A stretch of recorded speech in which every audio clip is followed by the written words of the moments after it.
Champions লিগে গোলরক্ষক অ্যানাটোলি ক্রুবনের শেষ মুহূর্তের গোলে রিয়ালের বিপক্ষে 4-2 গোলে জিতেছে জোসে মরিনহোর বেনফিকা। জিতে জায়গা নিশ্চিত করল নকআউটে।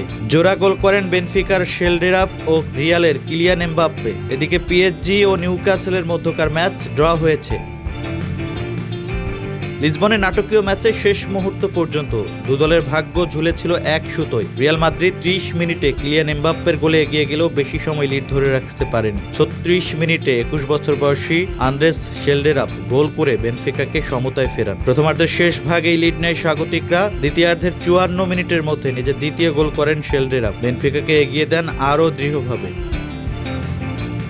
58 মিনিটে আবারও এমবাপ্পে গোল করে রিয়ালকে ম্যাচে ফেরান এবং শেষ 8 থেকে সরাসরি শেষ 16তে যাওয়ার আশা জিইয়ে রাখেন। তবে ম্যাচের যোগ করার সময় ঘটে অবিশ্বাস্য ঘটনা। একটি ফ্রিকিক থেকে উড়ে আসা বলে হেড করে গোল করেন গোলরক্ষক অ্যানাটোলি ক্রুবিন। এই ঐতিহাসিক গোলে বেনফিকা জয় নিশ্চিত করে এবং পয়েন্ট টেবিলের 24তম দল হিসেবে নকআউট পর্বে জায়গা করে নেয়।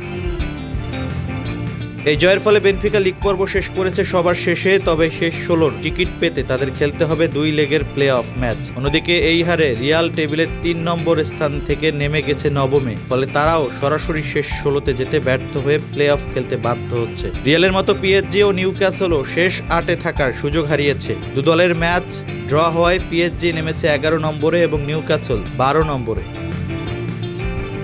অন্য ম্যাচে কারাবাগ এফসিকে 6-0 গোলে উড়িয়ে দিয়েছে লিভারপুল। ম্যাক অ্যালিস্টার জোড়া গোল করেন আর একটি করে গোল করেন ফ্লোরিয়ান উইটস, মোহাম্মদ সালাহ, হুগো একিতিকে ও ফেদেরিকো চিয়েজা। 18 পয়েন্ট নিয়ে তারা টেবিলের 3-এ। এদিকে বার্সেলোনা কোপেনহেগেনকে 4-0 গোলে হারিয়েছে, যেখানে গোল করেছেন Robert Lewandowski, Lamine Yamal, Raphinha, Marcus Rashford. Tottenham, Chelsea, Sporting CP ও ম্যানচেস্টার সিটি রয়েছে সেরা 8-এ।